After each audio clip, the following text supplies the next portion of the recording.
Son Excellence, Monsieur le Président.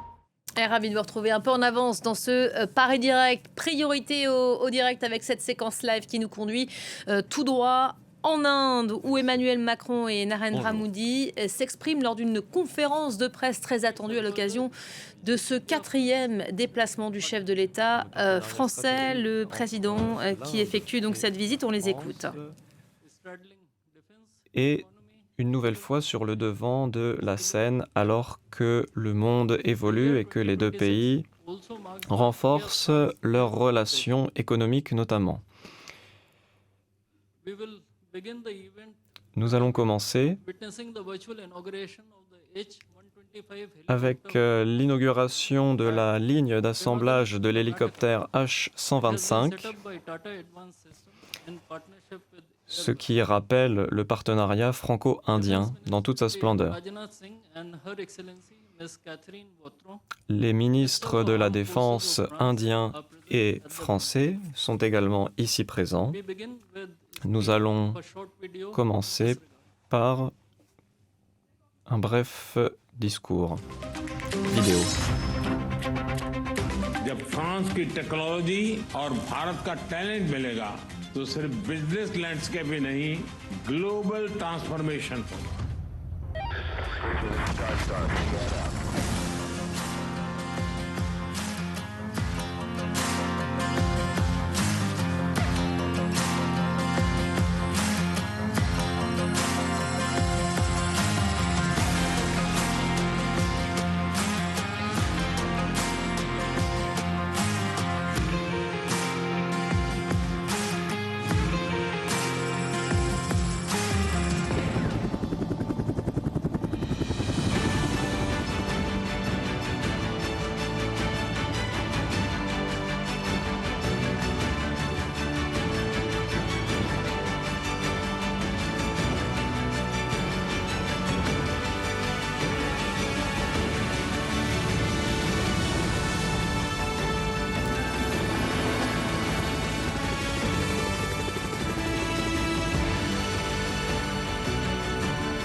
Et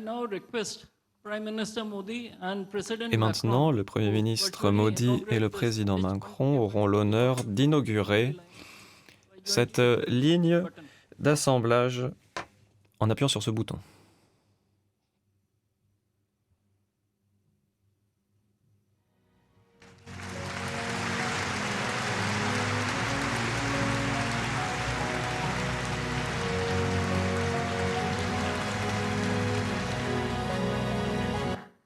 We will now have live visuals from the site in Karnataka.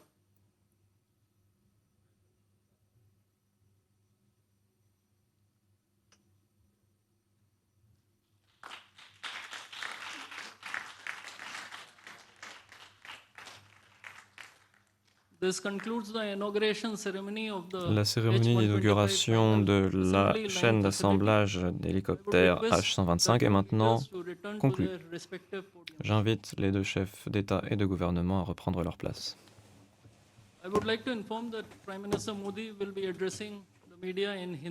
Le Premier ministre s'adressera au public dans sa langue maternelle, l'hindou. Il y aura une interprétation simultanée.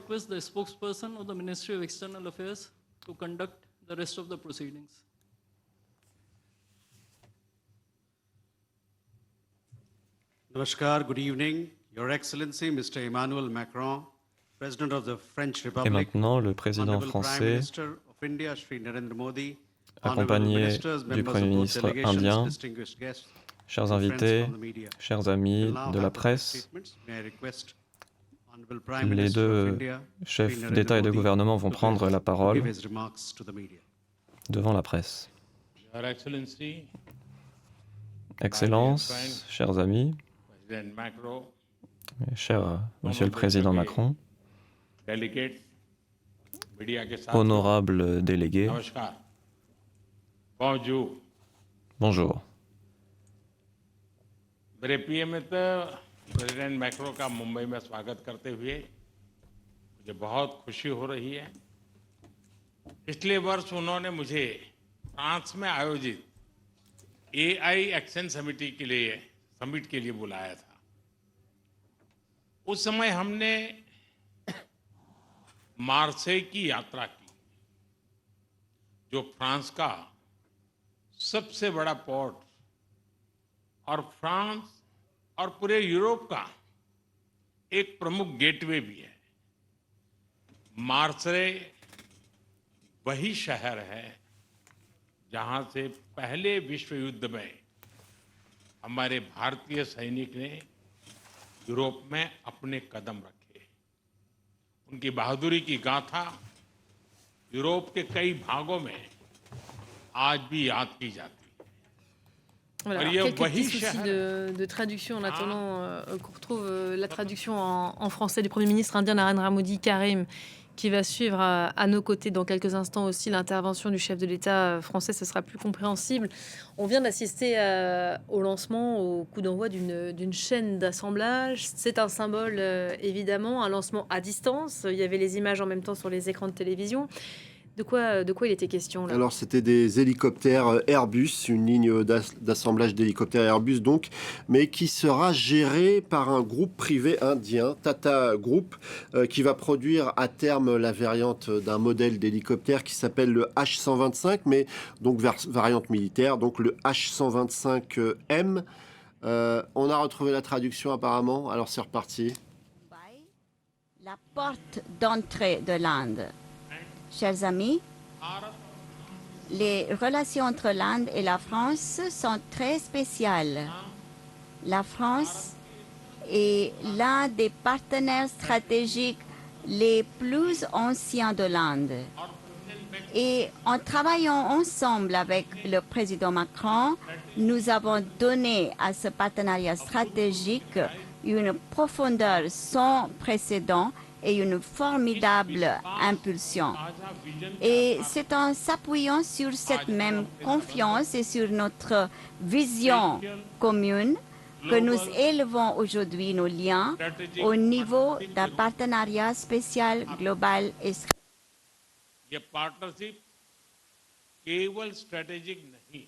stratégique.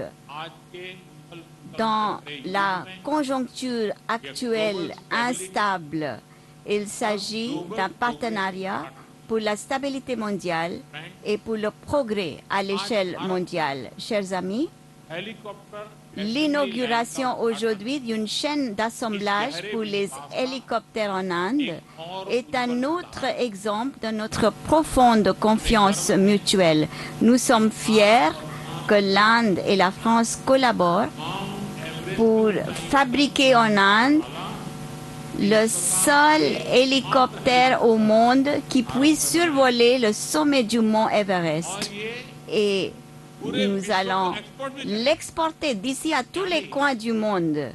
Autrement dit, le partenariat entre l'Inde et la France ne connaît pas de frontières.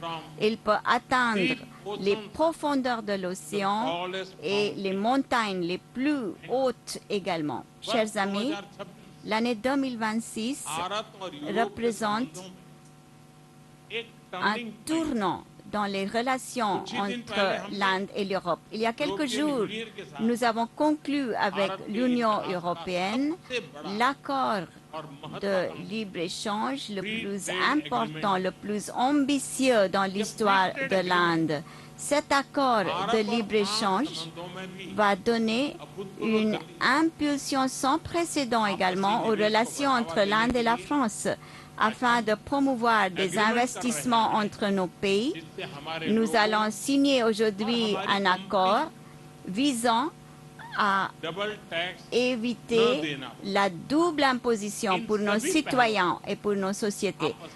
Toutes ces initiatives donneront un nouvel élan à nos échanges commerciaux, à nos investissements et à la mobilité entre nos pays. Et c'est ça la feuille de route pour la prospérité commune. Chers amis, le lancement de l'année franco-indienne de l'innovation nous permettra de transformer notre partenariat stratégique en un partenariat pour le peuple, car ce n'est pas l'isolement, c'est la collaboration qui mène à l'innovation. Donc, l'objectif de l'année franco-indienne de l'innovation, c'est bien de renforcer les liens entre nos peuples, que ce soit le domaine de la défense ou celui de l'énergie propre, que ce soit l'espace ou les technologies émergentes. Nous allons connecter dans tous les secteurs nos industries, nos innovateurs. Nous allons créer des réseaux solides entre nos startups et nos micro, petites et moyennes entreprises. Nous allons faciliter davantage les échanges d'étudiants et de chercheurs entre nous. Et nous allons également créer de nouveaux centres d'innovation conjointe. Chers amis, nous renforçons aujourd'hui notre coopération en matière de minéraux critiques, de biotechnologie et des matériaux avancés. Nous allons créer un institut franco-indien pour l'IA dans le domaine de la santé, un centre franco-indien pour les sciences et les technologies numériques et un centre d'excellence nationale pour le développement des compétences dans le domaine de l'aéronautique. Et ce ne sont pas simplement des institutions, ce sont des plateformes qui nous permettront de construire notre avenir. Chers amis, le monde traverse aujourd'hui une période d'incertitude. Dans ce contexte, le partenariat entre l'Inde et la France représente une force pour la stabilité mondiale. Nous réunissons l'expertise de la France et l'échelle de l'Inde. Nous développons des technologies de confiance grâce à l'Alliance solaire internationale, au couloir économique Inde, Moyen-Orient, Europe, IMEC, et au projet de développement conjoint. Nous allons assurer le développement humain. Et grâce au multilatéralisme, au dialogue et à la diplomatie, nous allons continuer à renforcer les efforts pour assurer la stabilité et la paix. Chers amis, l'Inde et la France sont des pays qui défendent les valeurs démocratiques, l'état de droit et un monde multipolaire. Nous sommes convaincus que les réformes des institutions mondiales sont essentielles pour pouvoir relever les défis mondiaux. Nous allons continuer à soutenir tous les efforts déployés pour assurer la paix dans toutes les régions, que ce soit en Ukraine, en Asie occidentale ou dans la région Indo-Pacifique. La lutte contre toutes les formes du terrorisme et ses causes profondes est notre priorité commune. Chers amis, l'Inde et la France sont toutes les deux des civilisations anciennes et prospères. Nous accordons une grande importance à nos liens culturels, aux liens entre nos peuples. Nous sommes très contents de notre collaboration dans le cadre du projet du musée Yuge Yugin Bharat. Et maintenant, nous allons collaborer avec la France dans le complexe national du patrimoine maritime à l'Otal également, afin de rapprocher la culture indienne du peuple français. Nous ouvrirons bientôt un centre culturel en France baptisé Swami Vivekanand Cultural Center. Excellence, vous témoignez d'un engagement profond en faveur du partenariat entre l'Inde et la France. Je suis très content que nous entamions aujourd'hui un nouveau chapitre dans nos relations. Travaillons ensemble pour la stabilité et la prospérité dans le monde. Merci beaucoup. Merci beaucoup. Thank you, sir. Merci beaucoup. Merci, May I now monsieur. request Maintenant, Excellency je vais Mr. demander Emmanuel à son Macron, Excellence, Monsieur Emmanuel Macron, président de la République française, de bien vouloir faire sa déclaration de presse. Narendra Modi, Mesdames, Messieurs les ministres, les ambassadeurs, mesdames et messieurs les journalistes. Merci beaucoup, Monsieur le Premier ministre, pour votre accueil chaleureux à l'occasion de ma 4e visite officielle en Inde et un an après votre visite, vous l'avez rappelé, pour le sommet de l'action sur l'intelligence artificielle et la visite bilatérale entre Paris et Marseille que nous avions partagée. Nul n'oublie aucun des moments de cette visite et en effet l'ouverture aussi du consulat que vous aviez décidé, auquel nous étions ensemble. La relation franco-indienne, vous venez de le rappeler, Monsieur le Premier ministre, est dans une phase d'accélération remarquable, et ce en réponse à la mutation de l'ordre international. Comme nos discussions aujourd'hui l'ont montré, nous allons poursuivre cela tout au long de la journée et dans les jours qui suivent. Cette relation marquée par la confiance, l'ouverture, l'ambition, a décidé d'élever encore d'un cran sa structuration et nous avons opté pour un partenariat stratégique spécial mondial, ce qui donne une nouvelle coloration et des ambitions nouvelles au lien entre l'Inde et la France. Cela part d'abord d'un constat commun et d'une volonté commune que nous portons depuis 8 années et qui n'ont été que, année après année, vais-je dire malheureusement, confirmées par les événements. Celle que nous croyons dans une 3e voie, un Indo-Pacifique libre et ouvert, la coopération en matière de technologie, de défense, de commerce et la volonté de ne subir aucune forme d'hégémonie. Nous croyons dans l'état de droit, nous croyons dans la prévisibilité, nous croyons dans le multilatéralisme efficace et nous l'avons ensemble ces dernières années démontré avec des initiatives très concrètes comme l'IMEC qui a été lancée. Nous partageons le secrétariat lors de votre G20. Évidemment, la gouvernance de l'intelligence artificielle avec cette année ce sommet que vous accueillez. Et je n'oublie pas l'Alliance solaire internationale que nous avons portée ensemble il y a 8 ans. Cette confiance est le socle de notre coopération et si je reviens aux sujets bilatéraux, nous souhaitons en effet avancer encore davantage. Nous avons décidé d'ambitions nouvelles pour nos étudiants, pour nos entreprises et en particulier nos start-up et nos PME, pour notre commerce bilatéral. Et la France s'enorgueillit d'être un partenaire de confiance qui a trouvé sa place dans le programme Make in India, pour lequel nous et nos industriels sommes prêts à offrir des formes de coopération inédites. C'est le sens de la coopération que nous avons en matière de défense en particulier. Je dois convoquer ici les Rafales comme les sous-marins, les nombreux projets que nous lançons ensemble, tels que la chaîne d'assemblage final que Tata met en place pour les hélicoptères Airbus H125 à Bangalore. Et nous venons à l'instant d'en inaugurer les capacités. Le moteur du futur avion de combat, MCA, de 5e génération, la production de l'arme air-sol de précision Hammer en Inde, etc., etc. Nous sommes des partenaires de confiance du Make in India qui savons échanger sur les meilleures technologies et aussi donner toute sa place à la création d'emplois dans votre pays comme vous l'avez souhaité. L'importance qu'accordent nos 2 pays au concept d'autonomie stratégique, pilier de nos souverainetés respectives, sous-tend l'approfondissement de notre coopération dans tous ces domaines. La défense, vous venez de l'évoquer, je viens de le rappeler. Je voudrais aussi citer quelques-uns des autres segments de cette relation et de la même vision que nous avons. Le spatial, où l'Inde a fait des prouesses et où nous avons depuis plusieurs années une relation extrêmement forte. Et j'ai invité évidemment l'Inde et la fois le Premier ministre et l'ensemble des représentants de la filière au sommet que la France tiendra en juillet prochain en la matière. L'énergie nucléaire civile. Nous avons des projets comme celui de Jaitapur qui sont ô combien importants pour nous et nous verrons les partenaires privés qui ont été désignés comme pertinents pour pouvoir faire avancer ce projet.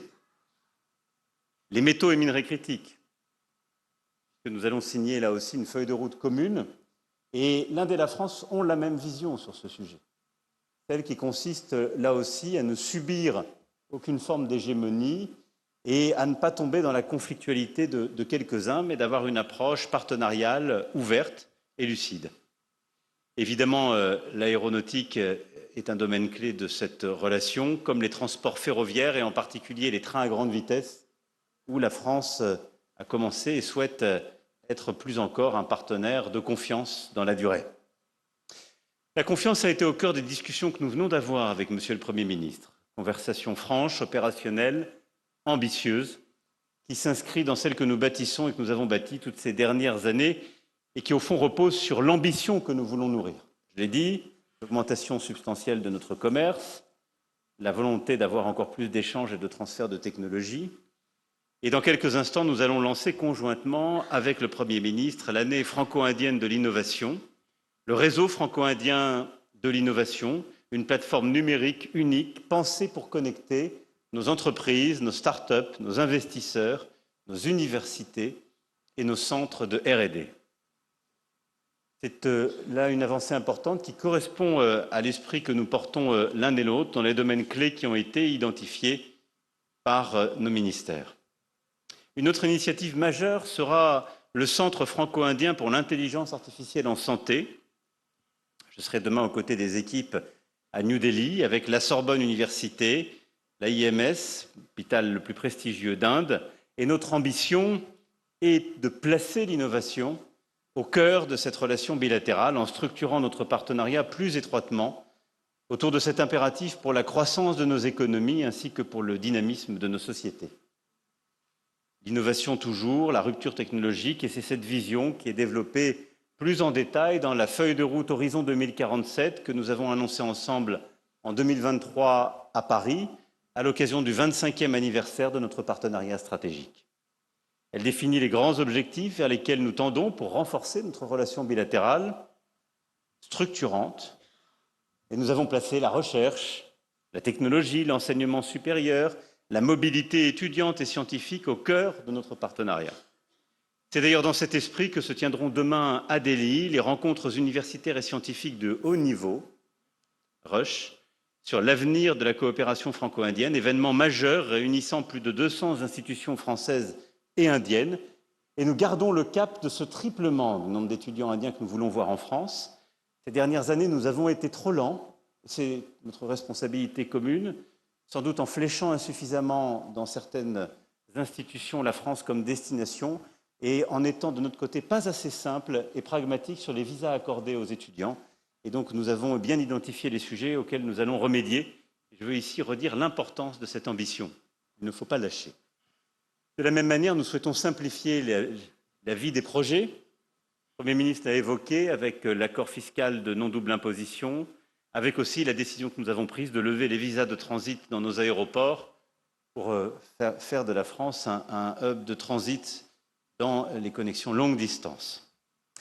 C'est également dans cet esprit que je rencontrerai demain à l'Institut français en Inde les nouveaux passeurs de culture qui développent les échanges artistiques et renforcent nos liens dans l'industrie culturelle et créative qui est importante pour nous deux.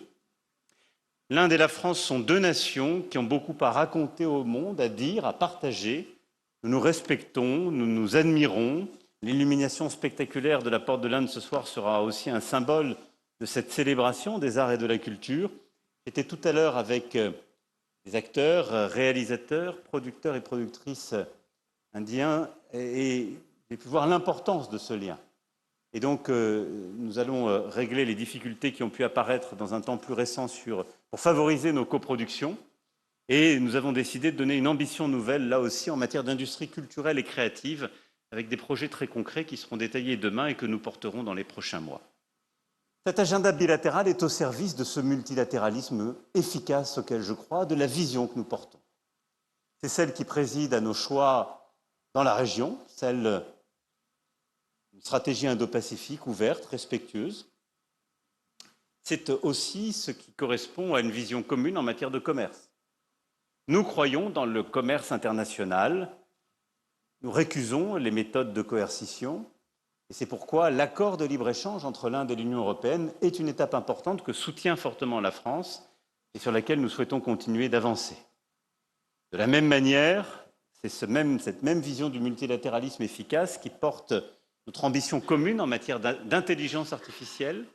Vous étiez là l'année dernière, je serai à vos côtés demain, et nous souhaitons évidemment avoir un agenda qui soutient l'innovation, qui permet à nos pays d'être dans la compétition internationale, celle des data centers, des capacités de calcul, celle évidemment des modèles de langage, mais plus largement de l'innovation et de la diffusion de ces innovations dans tous les segments de l'industrie. Je veux à cet égard dire combien nous portons ensemble la même volonté d'avoir une intelligence artificielle respectueuse du multilinguisme.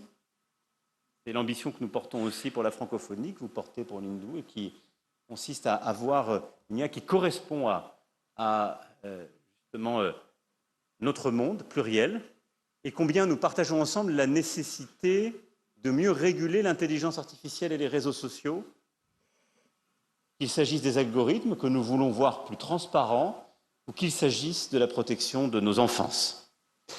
Enfin, ce multilatéralisme, c'est celui que nous voulons aussi dans les grands conflits. Nous devons agir pour mettre fin à la guerre d'agression menée par la Russie et établir une paix juste et durable, conformément aux principes de la Charte des Nations Unies. Comme le cessez-le-feu reste, et je le déplore, difficile à obtenir, nous pourrions unir nos efforts pour soutenir la mise en place d'un moratoire immédiat et durable sur les frappes contre les civils, les infrastructures civiles, qui sont un objectif de court terme salutaire, indispensable en la matière. Et de la même manière, nous souhaitons aussi multiplier les initiatives communes pour lutter contre le terrorisme, assécher son financement et dénoncer tous les groupes terroristes qui nous ont fait souffrir, et les uns et les autres, durant ces dernières années. Cette année 2026 est une année d'accélération de notre partenariat, de concrétisation de beaucoup de cet agenda. C'est aussi l'année durant laquelle, Monsieur le Premier ministre, vous présidez le groupe des BRICS et la France préside le groupe du G7. C'est dans ce sens que j'ai invité le Premier ministre Modi comme invité tout à fait particulier du sommet du G7 à Évian. C'est aussi dans cet esprit que nous avons la volonté de bâtir des convergences quelques semaines avant ce sommet du G7 par une réunion ad hoc qui nous permettra d'essayer d'établir des convergences concrètes sur l'agenda international, le règlement des grands déséquilibres avant Évian. Et c'est aussi à cette fin que nous avons décidé ensemble de pouvoir avoir, dans le cadre d'un segment bilatéral qu'effectuera le Premier ministre, un moment pour l'innovation, nos jeunesses, associant la jeunesse indienne des meilleures universités et centres de recherche, nos jeunesses, France, européenne et celle du G7, pour pouvoir continuer justement de mobiliser au service de l'innovation et du règlement des grands problèmes qui sont les nôtres. Voilà, mesdames et messieurs, ce que je souhaitais dire en complément du Premier ministre. La confiance, l'ambition, le redoublement de nos actions communes. Au fond, le partenariat entre l'Inde et la France est un partenariat stable, prévisible, au service de nos deux peuples, qui a apporté beaucoup de résultats ces dernières années, mais que nous voulons rendre encore plus efficace, en particulier en matière de recherche, d'échange entre nos étudiants et de commerce.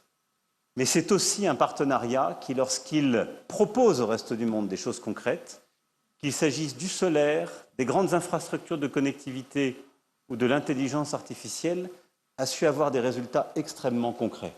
C'est dans cet esprit que nous voulons continuer à avancer avec le Premier ministre, et c'est aussi dans cet esprit qu'au-delà des partenariats bilatéraux, nous allons avancer dans le cadre de nos présidences communes pour faire converger le G7 et les pays du BRICS, mais aussi pour faire converger nos vues communes sur les grands sujets que je viens d'évoquer. Je vous remercie.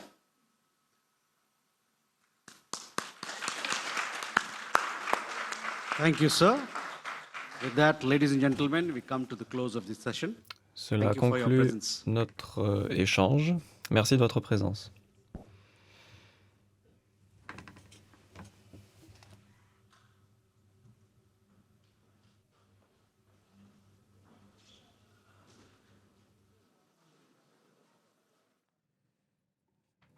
Voilà pour cette prise de parole finalement qui n'est pas suivie d'une séance de questions de la presse au Premier ministre indien et au chef de l'État français. Karim, on vient de suivre cette séquence là, une trentaine de minutes d'intervention des deux dirigeants qui vont donc passer ces prochaines heures côte à côte à Bombay. Qu'est-ce qu'on va retenir finalement? C'est la réaffirmation de liens très forts entre l'Inde et la France. On le disait en introduction, 4e visite du chef de l'État français avec l'Inde. La dernière fois qu'ils se sont vus, c'était il y a un an.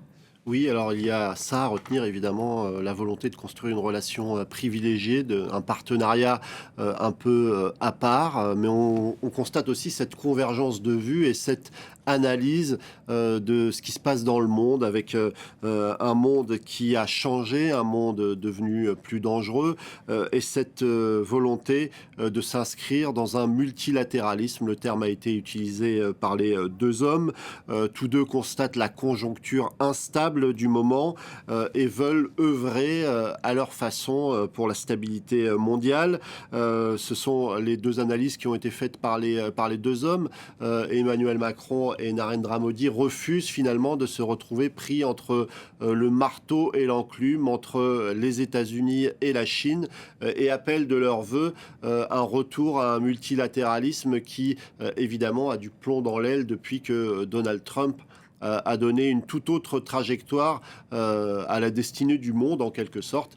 Et Emmanuel Macron et Narendra Modi considèrent qu'il y a encore de la place pour le dialogue, pour la diplomatie, pour assurer la stabilité et la paix à travers le monde. Alors évidemment, il y a ces questions économiques qui sont centrales. En préambule de cette prise de parole, il y a eu l'inauguration de cette chaîne de montage d'hélicoptères, et Narendra Modi s'est félicité de cet hélicoptère qui sera conçu sur le sol indien et qui aura cette capacité, selon lui, à survoler l'Everest. On a beaucoup parlé évidemment de ces Rafales français, et là aussi, eh bien, ce contrat, évidemment, c'est un contrat énorme économiquement, mais ça s'inscrit dans cette volonté de stratégie, d'indépendance stratégique voulue par l'Inde, puisque ces Rafales seront pour une grande partie d'entre eux fabriqués en Inde, sans que l'on donne la recette de fabrication pour ne pas s'exposer un jour à la fabrication d'un Rafale indien.